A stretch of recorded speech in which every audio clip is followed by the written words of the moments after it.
నా కంటంతో నీళ్ళు వస్తుందేమో అని నన్ను చాలా బాగా చూసేస్తున్నాడు నన్ను దేవుడు. నేను ఏ స్థితిలో ఉన్నానో తృప్తి నేర్చుకున్నాను. నేను తృప్తి నేర్చుకున్నాను నేను. ఒకవేళ గవర్నమెంట్ ఆఫీసర్ వచ్చి నువ్వు ఆదివారం నాడు ఇక్కడికి వస్తేనే నీకు పెన్షన్ ఇస్తా అంటే మీరు చర్చి మానేస్తారా? ఎందుకంటే 4,000 నెలకే రాని ఏంటంటే నేను చిన్నప్పుడు సుక్కలు కాల్చాను.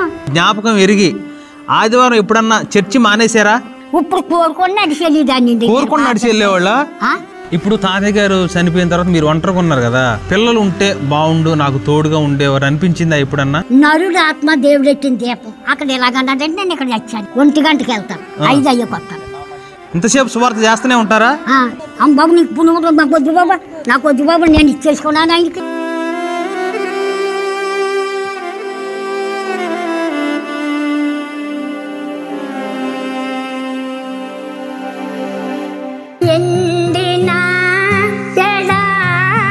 బ్రతుకులో నిందైన ఆశ నీవేగా యేసు, నిందైన ఆశ నీవేగా.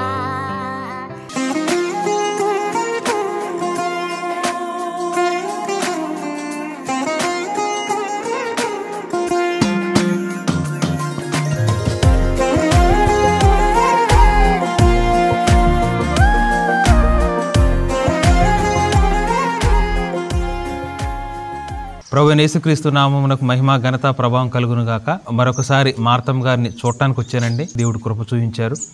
అయితే వారి మధ్య కొంత అనారోగ్యంతో ఉన్నారని మరి పక్కన సహోదరి చెప్పారు. ఇప్పుడు అయితే దేవుని కృపను బట్టి వారు బాగానే ఉన్నారు. పక్కన ఉన్నటువంటి సహోదరి పేరు రాజలక్ష్మి గారు. వారిని దేవుని మార్గంలోకి నడిపించింది మార్తమ్మ గారే. ఆ ప్రేమతో వారే అప్పుడప్పుడు మార్తమ్మ గారికి అన్ని పరిచర్యలు అంటే ఏదన్నా మరి ఆరోగ్యం బాగలేకపోయినా ఇలాగా చేస్తూ ఉన్నారనమాట. అందుని బట్టి వారికి నేను కృతజ్ఞతలు చెప్తా ఉన్నాను. వందనాలమ్మ. అయితే మార్తమ్మ గారిని మరి కొన్ని విషయాలు వారి భర్త గారు చనిపోయిన తర్వాత వారి జీవన విధానం ఎలా ఉందో కొన్ని విషయాలు వారిని అడిగి మనం తెలుసుకుందాం. అమ్మా వందనాలు. ఎలా ఉన్నారు? బాబు దేవుని దయ వలన నేను బాగానే ఉన్నాను. ఇప్పుడు తాతయ్య గారు లేరు కదా, తాతయ్య గారు ఉన్నప్పుడంటే తాతయ్య గారు మీరు చక్కగా ఉండేవారు, తాతయ్య గారు ఏదో తెచ్చేవారు, మీరు తినేవారు. మరి ఇప్పుడేమో తాతయ్య గారు లేరు. తాతయ్య గారు లేకపోయినప్పటికైనా కానీ తాతయ్య గారి కంటే నన్ను ఇంకా నేను ఎలాగని కిందకి దిగిపోతే నాకు ఏదన్నా తగులుతే దాన్ని ఎంతగా బాగా చూసుకుంటున్నాడు దేవుడు. నన్ను ఎంతగా బాగా చూసుకుంటున్నాడు దేవుడు. నేను అంతా ఇంతాను కాదు, నా కంటంతో నీళ్ళు వస్తుందేమో అని నన్ను చాలా బాగా చూసేస్తున్నాడు నన్ను దేవుడు. నేను ఏ స్థితిలో ఉన్నానో తృప్తి నేర్చుకున్నాను. నేను తృప్తి నేర్చుకున్నాను నేను. ఇప్పుడేనేటి తాతయ్య గారు ఉన్నప్పుడు కానీ నేను తృప్తి నేర్చుకున్నాను. నేను ఏ స్థితిలో ఉన్నా ఆయన కృపను బట్టే ఉన్నాను. అంతేగాని నేను నాకు ఆరోగ్యం ఉందా, నేను పనిలోకి వెళ్ళాను, లేదా నాకు చేను ఉందా, గడ్డి గుడ్డు ఉందా, అది కాదు, ఆయన కృపను బట్టే ఉన్నాను. నీతో పోల్చుటకు సర్వేశా ఎవరు లేరు ప్రకాశ, శుద్ధి పాడుటకు యేసునాదా సలము 10,000 నాలుకలు, నీతో పోల్చుటకు సర్వేశా ఎవరు లేరు ప్రకాశ. నశించెను ఎండి బంగారము, లోకమాయలో గతించెను. నశించెను ఎండి బంగారము, లోకమాయలో గతించెను. ఇలువైనది స్థిరమైనది, ఇలువైనది స్థిరమైనది యేసునాథుని కృపవరమే, నీతో పోల్చుటకు సర్వేశా ఎవరు లేరు ప్రకాశ. ఇప్పుడు తాతయ్య గారు చనిపోయిన తర్వాత మీరు ఒంటరిగా ఉన్నారు కదా, పిల్లలు ఉంటే బాగుండు నాకు తోడుగా ఉండేవారు అనిపించిందా ఎప్పుడన్నా? నాకు పిల్లలు ఉంటే తోడుగా ఉంటుందని నాకు ఎప్పుడు అనిపించలేదు. కానీ బావు మానవుడి పద్ధతి ప్రకారంగా బిడ్డను పెంచుకుందామా అన్న మనసు నాకు వచ్చింది ఒకసారి, ఎప్పుడో ఓ 20 ఏళ్ల క్రితం వస్తే, నువ్వు బిడ్డను పెంచుకుంటే కుదరదు, మా ఆస్తి ఆ పిల్లకి వెళ్ళిపోతుంది అన్నాడు మా మామగారు. మీరు ఏమేం పనులు చేసేవాళ్ళు పొలం పనులల్లా? తాగి పొగాకు కూర్చోవాళ్ళు. పొగాకు సూదికి ఇంత పడుకుంటుంది సూదు. ఆ పొగాకు కొడతా నేను, మరి నువ్వు ఆశ్చర్యపడతావు, ఇవాళ మారతాం లేదు, మా పొగాకు కుట్టే ఏమీ లేనట్టుంది అని చక్కని కీర్తన పాడేసేదాన్ని. పని చేసుకుంటే పని చేస్తా పాడేస్తున్నా. పొగాకు కొడుతున్నప్పుడు ఆ వాసనకే చుట్ట తాగబుద్ధి అవుతుంటగా, ఇప్పుడు అనిపించింది మీకు? ఏంటో నేను చిన్నప్పుడు సుట్టలు కాల్చారా? నాకు పొగాకు సుట్టలు కాల్చాను. చిన్న వయసు గిన్న వయసు అని కాదు, నాకు అది ఒకటే చెడ్డ అలవాటు. ఎప్పుడు వరకు కాల్చారు? ఎప్పుడు దాకా కాల్చాను? తాత కాపురం చేసుకుని దాకా కాల్చాను. ఎప్పుడు మానేశారు? చిన్నప్పుడు మొదలెట్టి, పెళ్ళకోకుండా మొదలెట్టి. ఎప్పుడు మానేశారు? ఎప్పుడు మానేశానంటేనే ఓ రోజు చుట్టగా కాల్చేసుకుని నాలుగు కట్టి చేసుకున్నాను. దాన్ని మానలేక ఆఖరికి ఎలాగైతే నాయన శుక్రవారం ప్రార్థనకి వెళ్తున్నాను, ఈ చెడ్డ వాళ్ళు అటు మానిపించి. సుమారు ఒక 30-40 సంవత్సరాలు అవుతుందా? ఏం 30 అండి, ఇంకా వెనక్కి, ఇంకా 50 సంవత్సరాలు అవుతుంది మానేసి. ఇంకా నేను ఇప్పుడు చుట్టాగా మానేసేసి ఆర్ఆర్కే మూర్తి గారు వాక్యానికి మానేశాను. ఇప్పుడు ఆర్ఆర్కే మూర్తి గారు వాక్యం మళ్ళీ ఎప్పుడైనా తాగాలనిపించింది? బాబా నా అమ్మగారు నీకు పుణ్యం ఉంటుంది, మళ్ళీ ఎప్పుడు తాగాల అనిపించలేదు. నేను దాని జోలికి వెళ్ళలేదు. ఎప్పుడైనా సినిమా హాల్కి వెళ్ళారా? సినిమాకి వెళ్తాం కానీ, నలుగురు ఉన్నా కదా డాన్స్ చేస్తే అక్కడ నుంచుంటాం కానీ, అన్ని వడంబడుకులు నేను దేవునితో మొక్కుకుంటాం. నేను చెడ్డ అలవాటుకి వెళ్ళనని, సినిమాకి వెళ్ళనని, నా అంత ధనం ఎత్తే నేను వెళ్ళనని.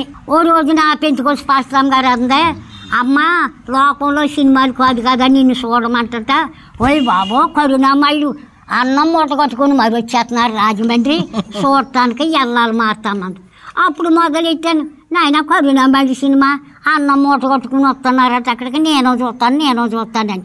కానీ నేను రాజమండ్రి వెళ్ళలేదు చూస్తాకే, వెళ్ళకోకుండా సీతారామం వచ్చా చూశాను నేను.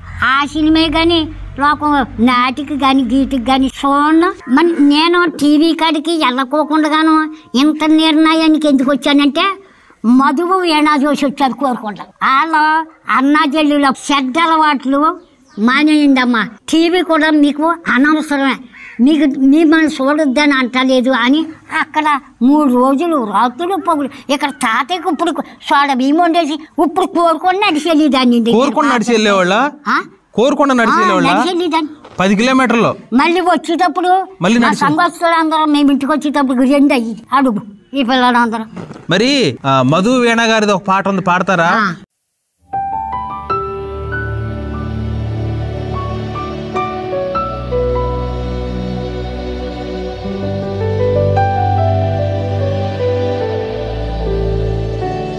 హరమును ప్రభువా వరములు అడుగా, నేనెతకి తిని నీ పాదములను, నేనెతకి తిని నీ పాదములను. పరమును ప్రభువా ధన ధాన్యములు సర్వ సంపత్తులు సర్వ సుఖములు నేను కోరలేదు. ధన ధాన్యములు సర్వ సంపత్తులు సర్వ సుఖములు నేను కోరలేదు. నీ ప్రేమ నీ కరుణ నీ కృపయే చాలు, నీ ప్రేమ నీ కరుణ నీ కృపయే చాలు. నిన్నుగాక మరి దేన్ని నేను కోరలేదు, నిన్నుగాక మరి దేన్ని నేను కోరలేదు. పరమును ప్రభువా వరములు అడుగా, నేనెతకి తిని నీ పాదములను, నేనెతకి తిని నీ పాదములను. పరమును ప్రభువా. చాలా బాగా పాడారు, భలే గుర్తుపెట్టుకున్నారు. ఎప్పుడు నేర్చుకున్నారు ఈ పాట? ఆ అమ్మాయి గారి దగ్గర పాటకి వెళ్ళి కథ రాగమను కథ మొదలు పట్టుకుని వచ్చాను. అంటే పల్లవి పట్టుకొని వచ్చారు, పట్టుకుని వచ్చాను. ఆ రాగం పట్టుకొని పల్లవి ఆ రాగం పట్టుకుని వచ్చిన తర్వాత ఇంకా నాయన ఇది నాకు నేర్పు అని మా పాత్రలో వచ్చిన పిల్లలు ఏదో కూతాడుతుంటే నేను కాత ఆడుతుంటే అలాగని నేర్చేసాను. మొత్తం నేర్చుకున్నారు.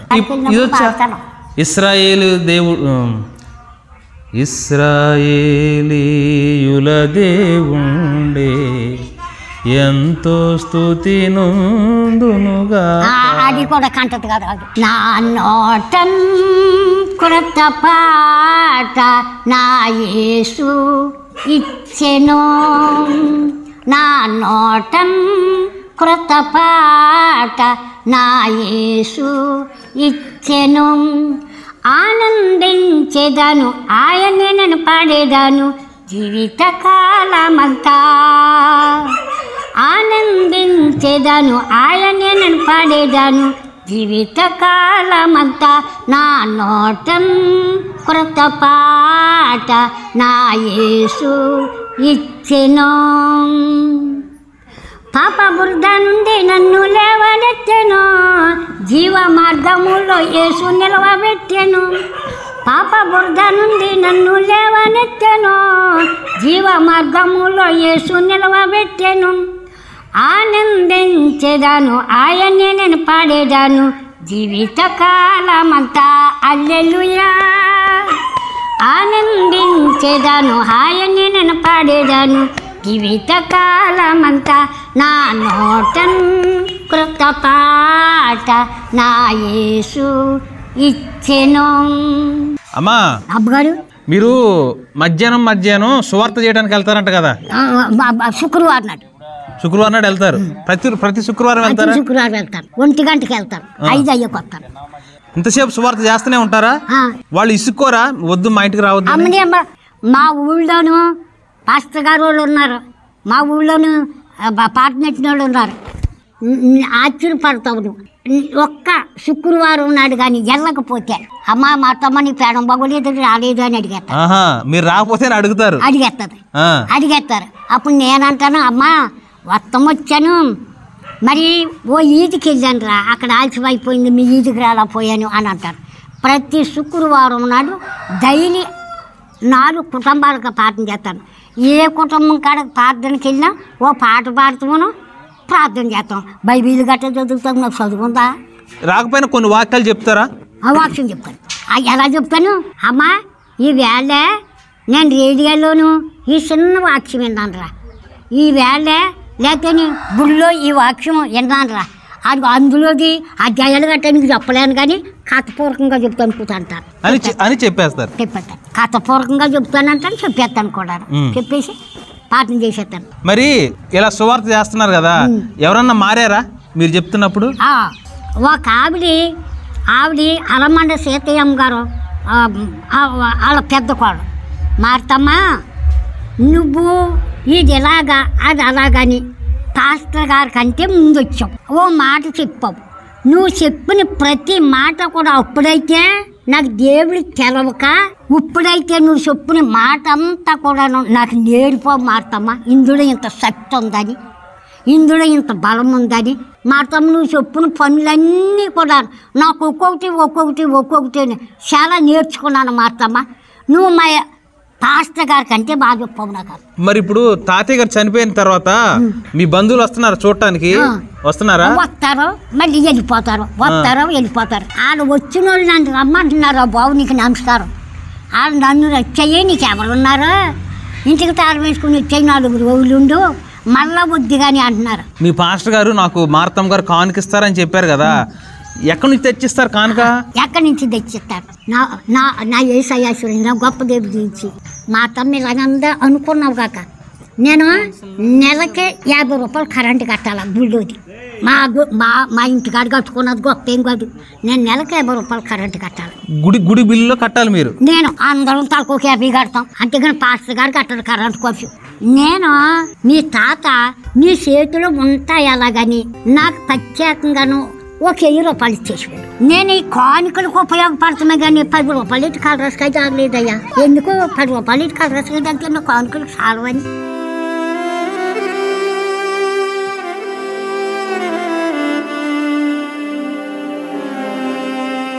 నాయనా ఇదిగో క్రిస్మస్ పండుగ, జనవరి పండుగ అలాగే ఇచ్చుకోవాలా. ఒకవేళ తాతయ్య గారు లేడు నేను ఇవ్వనంటే నేను భూమి మీద ఉన్నాను కదా, అంత గురించి ఎలా రావాలో నీకు తెలుసు.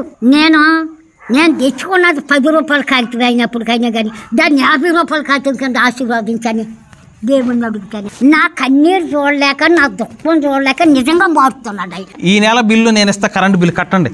వద్దు బాబా, నువ్వు ఆశీర్వాదం దబ్బేసుకుంటా. అమ్మ బాబోయ్, చూసావునా కరెంట్ ఆశీర్వాదం ఈయన దబ్బేసుకుంటే ఇంకా నేను చచ్చిందంతో సమానం. కట్టండి, ఈ నెల కట్టండి.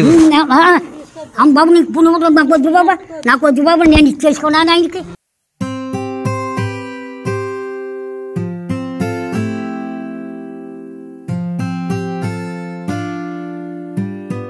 ఇప్పుడు అంత కష్టపడడం ఎందుకు, తీసుకోవచ్చు కదా డబ్బులు. వద్దు వద్దు, ఎందుకంటే మీరు నమ్మండి, నేను కరెంట్ ఎలా కడుతున్నానో 10 రూపాయలు 20 నెలకి, 20 30 నెలకి, ఓ సంవత్సరం 40, ఇప్పుడు 50.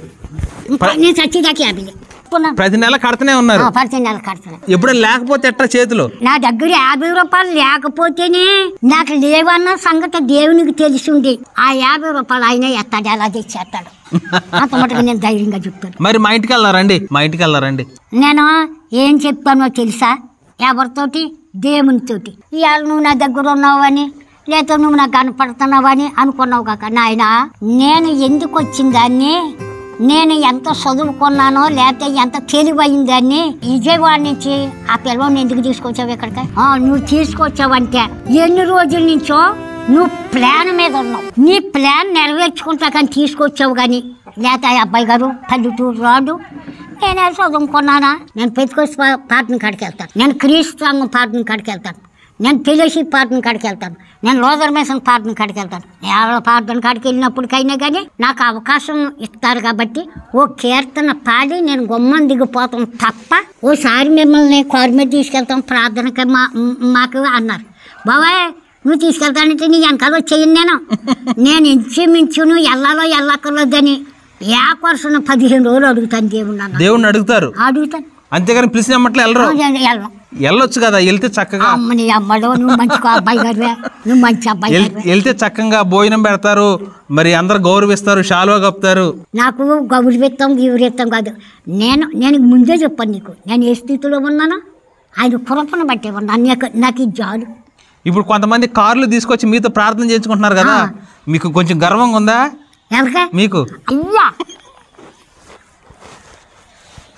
అమ్మ బాబోయ్ గర్వం కానీ నేను కోరికాడు కానీ అన్నాను అని అనుకో, నీతో చెప్తున్నాను కొత్త సంవత్సరం చూడలేను ఇంకా డన్. నా లైఫ్ చేస్తాడు. నరుడు ఆత్మ దేవుడు ఎట్టిన దీపం. అక్కడ ఎలాగన్నాడంటే నేను ఇక్కడ చచ్చాను, అక్కడ ఎలాగన్నాడంటే నేను చచ్చాను. ఆరు కారు కోసం వచ్చారా, కొత్త కారు కొనుక్కున్నారా, వాళ్ళు ప్రార్థన చేయమన్నారా, పొడవు కింద ప్రార్థన చేశానా, బావా నేను పాస్టర్ రమ్మన గేట్ రమ్మన కుటుంబం వచ్చారు, ఇంకొకరు కుటుంబం వచ్చారు, ఇంకొకరు కుటుంబం వచ్చారు. నేను ఏ కుటుంబం వచ్చినా కానీ నా గతాన్ని మర్చిపోతాను. ఎవరు వచ్చినా ఈ మాట అంటాను, పనికి మళ్ళీ దాని బావ నేను, ఇలువ లేని దాని బావ నేను, చదువు లేని దాని బావ నేను, ఏపాటి దాని బావ నన్ను ఎందుకు బావ ఇలా కనికరించాడు దేవుడు అంటాను. ఆ మాట అంటాను కానీ మా బాగా వచ్చారు నా గురించి నాకేడు బాబా పనికి మళ్ళీ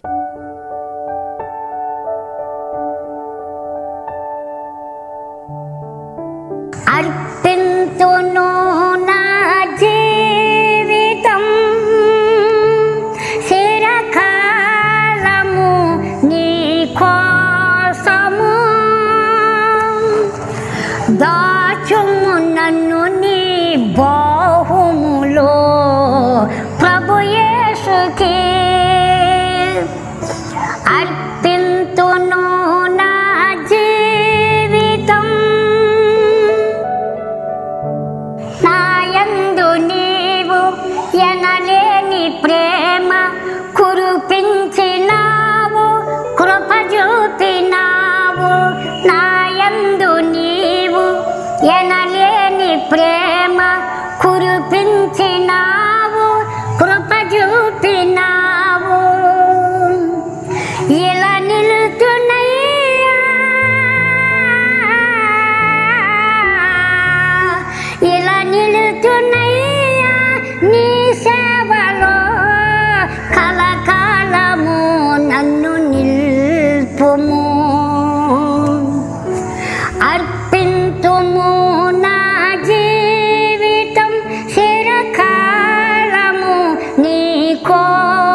మీకు తేటగా చెప్తున్నాను. రేడియోలో అన్నారు ప్రతి నెలాఖరు ఉదయం 7 గంటలకు మొదలెట్టి సాయంత్రం 7 అయ్యేదాకా ఏకోపాస ప్రార్థన.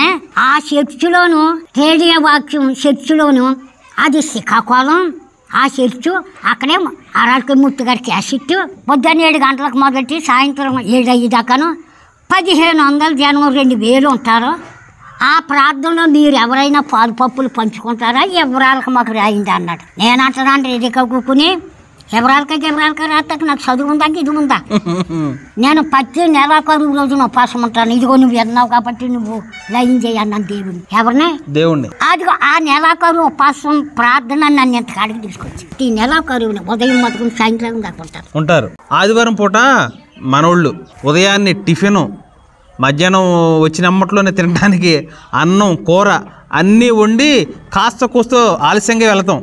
మీరు అలాగే వెళ్తారా? చర్చికి ఆలస్యంగా వెళ్తారా?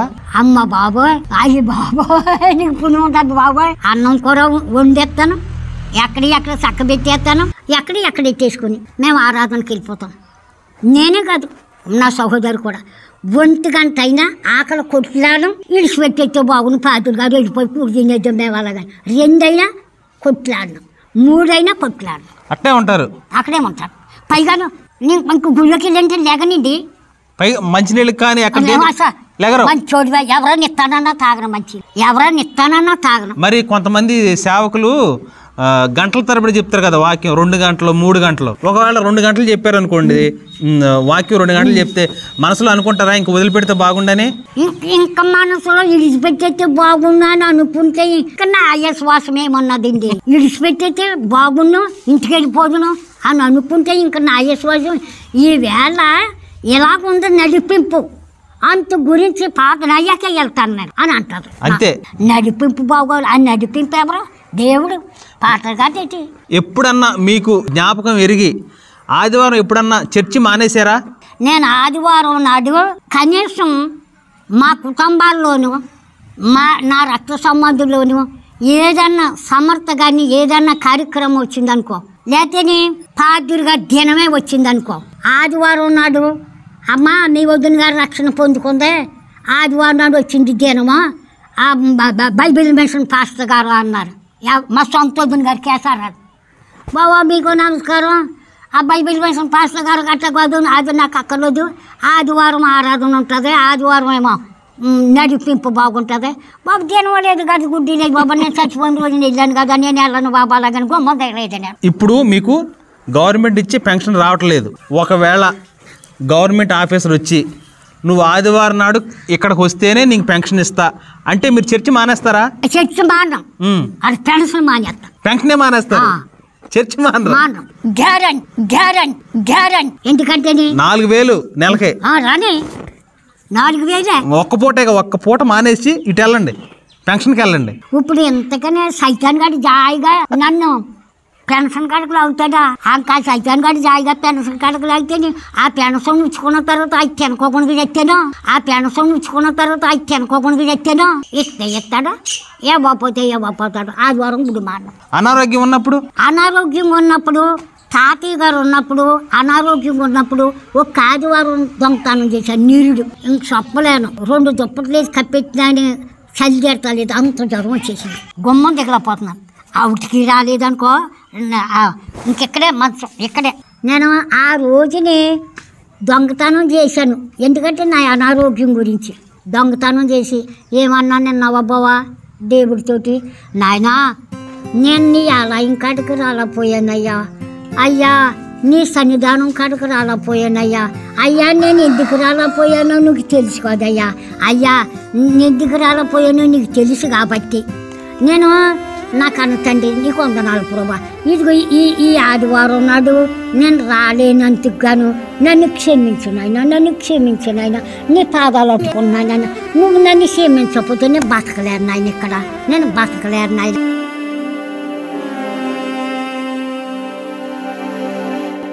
ఎండిన ఎడారి బ్రతుకులో నిందైన ఆశ నీవేగా యేసు, నిందైన ఆశ నీవేగా. ఎండిన బ్రతుకులో నిండైన ఆశ నీవేగా యేసు, నిండైన ఆశ నీవేగా. పడబడి నిన్న పాదములకు తోడు నీవే కదా యేసు, తోడు నీవే కదా. ఎండమాములు చూసి నేను అలసి వేసారితి, ఎండమాములు చూసి నేను అలసి వేసారితి. జీవజలమైన ఓట నీవై సేద తీర్చితివి, నా బలము నీవైతివి యేసు, బలము నీవైతివి. ఎండిన ఎడారి బ్రతుకులో నిండైన ఆశ నీవేగా యేసు, నిండైన ఆశ నీవేగా. అది అరవిత్నాయన ఎవరు? అమ్మా చిన్న ప్రార్థన చేయండి. అలాగండి. స్తోత్రము స్తోత్రము స్తోత్రము స్తోత్రము స్తోత్రము స్తోత్రము స్తోత్రము స్తోత్రము స్తోత్రము స్తోత్రము స్తోత్రము స్తోత్రము. నా తండ్రి నీకు లెక్కలేని వందనాలయ్యా, నీకు లెక్కలేని స్తోత్రాలయ్యా. నువ్వు స్తుతులకి స్తోత్రాలకే కారణభూతుడు. ఇంక స్తుతులు స్తోత్రాలు ఏడే వారికి చెందితాకి వీల్లేదు నాయన, నీకే చెందాల. అయ్యా జాలి కలిగిన తండ్రి, కరుణ కలిగిన తండ్రి, నీ కుమారుడు నా కన్న తండ్రి అబ్బాయి గారు నీ చేతులకు అప్పచెప్పుకుంటున్నాను. నీకు స్తోత్రాలు అయ్యా. జమీందారులు లాంటివారు, లక్షాధికారులు లాంటివాళ్ళు, ఉద్యోగస్తులు నా తండ్రి, మా తమ్మగారు మా తమ్మను కలుసుకుంటానికి నాయన ఇంతమంది బిడ్డలు నా కన్న తండ్రి నీకు స్తోత్రాలు. నాయన నువ్వే తీసుకొస్తున్నావు, నువ్వే ఆరికి నాకు అర్థండి. నాలో ఏం మంచితనం లేదు, నేను ఎవరికి మంచీలు కూడా ఇవ్వలేదు. నేను మంచీలు ఇస్తాను కూడా నాకు తండ్రి, నేను మంచినీళ్ళు ఇవ్వడానికి కూడా నా తండ్రి నీకు వందనాలు. నేను తగ్గిందాన్ని కాదు వారికి నాయన నీకు వందనాలు, నీకు స్తోత్రాలు. ఆ బిడ్డలో నా జాలి కలిగిన తండ్రి, నా కరుణ కలిగిన తండ్రి నీకు స్తోత్రాలు. ఇంకో నాయన అబ్బాయి గారు నా కన్న తండ్రి, ఆయనకుంటాము. ఆయన ఎంత అవకాశం తీసుకుని నా కన్న తండ్రి నన్ను చూడటానికి కానీ బావు నాయన ఈ పల్లెటూరు ఆ బిడ్డలను తీసుకొచ్చావంటే నా కన్న తండ్రి, దాంతో నీ కృప, నీ జాలి, నీ ప్రేమే కానీ ఇందులో మా గొప్పతనం, మా మంచితనం అసలు ఏమీ లేదు ప్రభా. నీకు స్తోత్రాలు స్తోత్రాలు స్తోత్రాలు స్తోత్రాలు. మేము ఈ తరుణాన్ని ఎలా ఉపయోగించుకుంటామని నీకెప్పుడో తెలుసు, నీకెప్పుడో తెలుసు, నాకు ఇప్పుడే తెలుసు. ఎందుకంటే నేను మానవురాలిని కాబట్టి నాకు తెలుసు నాయన. నాయన నీ ఆలోచన, నీ తలంపులు చాలా గొప్పవి ప్రభా, ఊహించలేను ప్రభా. ఇదిగో నాయన ఈ శ్రేష్టమైన సమయంలో, చక్కని సమయంలో నీ కుమార్తె నా సహోదరి అయ్యా పరిశుద్ధాత్మ తండ్రి నీకు వందనాలు. అయ్యా నీ కుమారుడు అబ్బాయి గారు, అయ్యా నీ కుమారుడు ఆ అబ్బాయి గారు నీ పాదాల కాడ చెప్పుకున్నాను ప్రభా. నువ్వు విన్నావు ప్రభా, ఇక్కడ ఉన్నావు ప్రభా. మా ప్రార్థన, మా విజ్ఞాపన నీ పాద సన్నిధి కాడికి, నీ సింహాచలం కాడికి సాంబ్రాణి పొగలాగా, గుగ్గులు దోపంలాగా మా ప్రార్థన సంపూర్ణ జ్ఞాపకం చేసుకుని నీకే మహిమ ఘనత ప్రభావాలు పొందుకోమని నా ప్రభువును యేసుక్రీస్తురా వేడుకొనిచున్నాను తండ్రి. వందనాలండి. అయితే మార్తమ్మ గారికి మంచి అయినా చెడ్డైనా కొంచెం ఇంటికి ఒక 2 ఇళ్ళ అవతలే సహోదరి రాజలక్ష్మి గారు ఉంటారు. అమ్మ మార్తమ్మ గారికి ఎలాంటి పరిస్థితి అయినా మీరు నా నెంబర్ ఉంది కాబట్టి మీ దగ్గర నాకు చెప్పండి.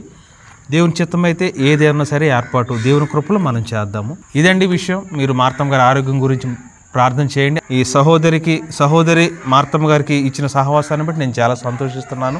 నేను కూడా తరచూ రావడానికి ప్రయత్నం చేస్తాను దేవుని కృపలో. మార్తమ్మ గారిని మరలా ఈ విధంగా కలుసుకొని వారి అనుభవాల్ని, వారి విశ్వాస జీవితాన్ని ఈ విధంగా మీ ముందుకు తీసుకురావడానికి మరి దేవుడు మరలా మనకు ఒక మంచి అవకాశం దయచేశారు. ఈ మాటలు విన్న మనం అందరం కూడా వారికి ఉన్న విశ్వాసంలో కొంతైనా మనం నేర్చుకోవడానికి ప్రయత్నం చేద్దాం దేవుని కృపలో. మరి శ్రేష్టమైన సమయాన్ని మనకు అనుగ్రహించిన దేవునికి, అలాగే మనతో ఉన్నటువంటి మార్తమ్మ గారి సహోదరి రాజలక్ష్మి గారికి మరి వందనాలు చెల్లిస్తూ ఉన్నాను. వందనాలు మీకు కూడా వందనాలు. Praise the lord. మాట ఇచ్చి తప్పుటకు మనిషి కాదమ్మా, మౌనముగా నుండుటకు రాయి కాదమ్మా, మరచిపోవుటకు ప్రభుకి మరుపు లేదమ్మా, విననేరక ఉండుటకు విసుగురాదమ్మా. మాట మరచి తప్పుటకు మనిషి కాదమ్మా, మౌనముగా నుండుటకు రాయి కాదమ్మా. మరచిపోవుటకు ప్రభుకి మరుపు లేదమ్మా, విననేరక ఉండుటకు విసుగురాదమ్మా. గురుతేనమ్మా నీ స్థితి, గురుతేనమ్మా ఎరుకేనమ్మా నీ వెతలెరుకేనమ్మా. నీవంటే నీ తండ్రికి ప్రేమేనమ్మా, తన చేతులలో నీ రూపం చెక్కాడమ్మా. నీవంటే నీ తండ్రికి ప్రేమేనమ్మా, తన చేతులలో నీ రూపం చెక్కాడమ్మా.